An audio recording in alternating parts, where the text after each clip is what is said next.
Welcome back to Involute. It's part 2. In this part 2 we will see detail about how to make the profile for circular geometry. It is a little bit complicated. Because of that only I am taking extra care. So I thought of putting this one as a separate module. So we will go to the slides and we will discuss. Now let us take the problem. Draw the involute profile for a circle having a diameter of d. Also draw its tangent and normal. Okay, so initially we have to draw the circle, then divide the circle into number of parts. Circle diameter is d. In the problem, if they given diameter is 40 or 60, you have to make the circle according to that diameter. Then after that you have to give the naming should be in clockwise direction. Okay, after that you have to make the tangent. As you clearly see, I have made one tangent for point number 8. Now you can divide that into 8 number of parts. By using the formula pi d, we can easily calculate how much length it is needed. Then after that you have to divide the part into equal number of parts according to the divisions you have made it in the circle.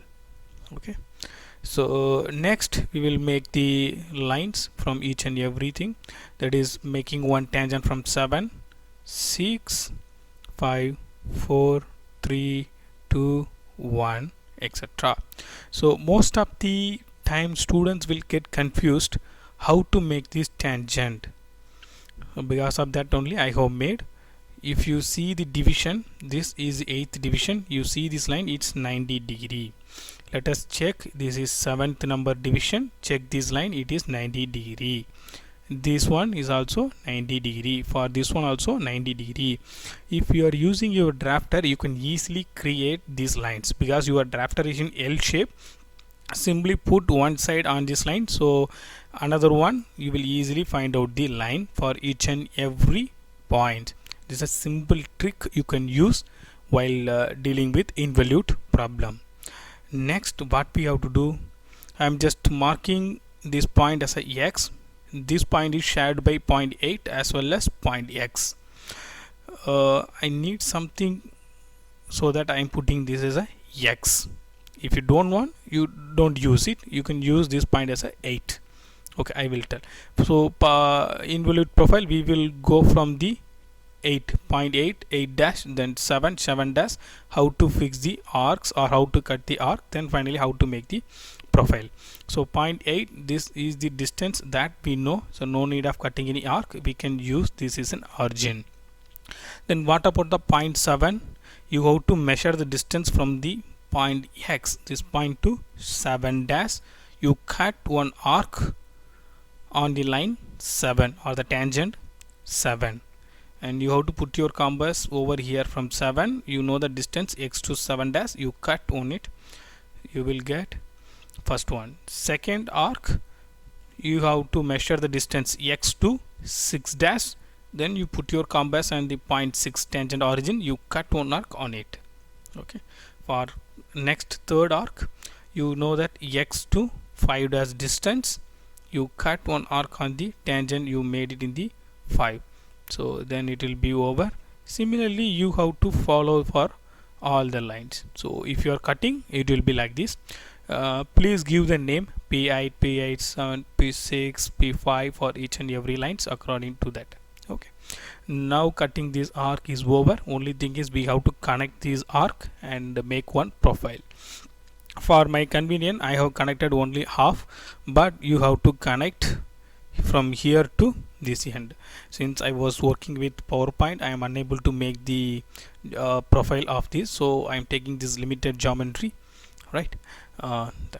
Then the next slide we will see how to create a tangent and normal for this profile. Now let us go through the quick review. First we have to draw the circle, divide into equal number of parts, give the name. Then the horizontal lines we have to divide into equal number of parts. You know that the formula is pi d or 2 pi r, use it, measure it and create the line points. Then make the tangent from all the points, not lines, all the points.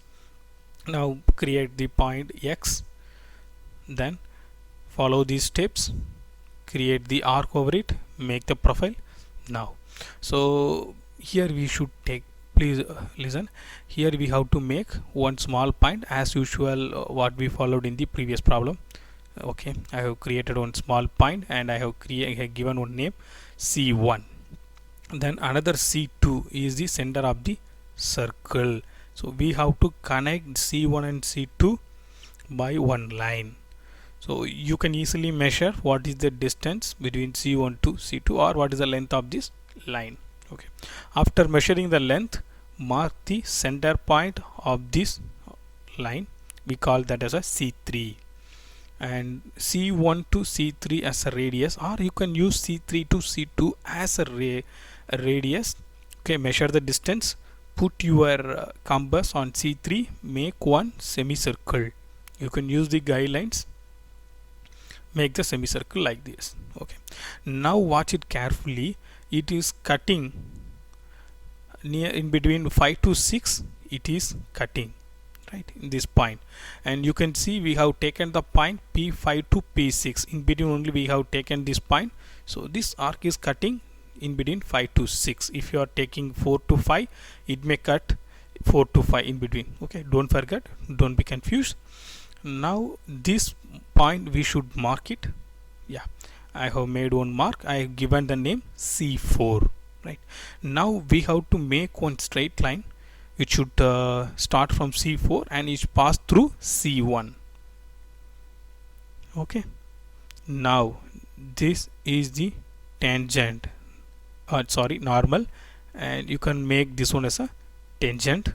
Please give the approximate name for this tangent and normal, then problem will be over. If you have any difficulty or need any shortcuts, please make a comment on the clips. I will give a reply to you.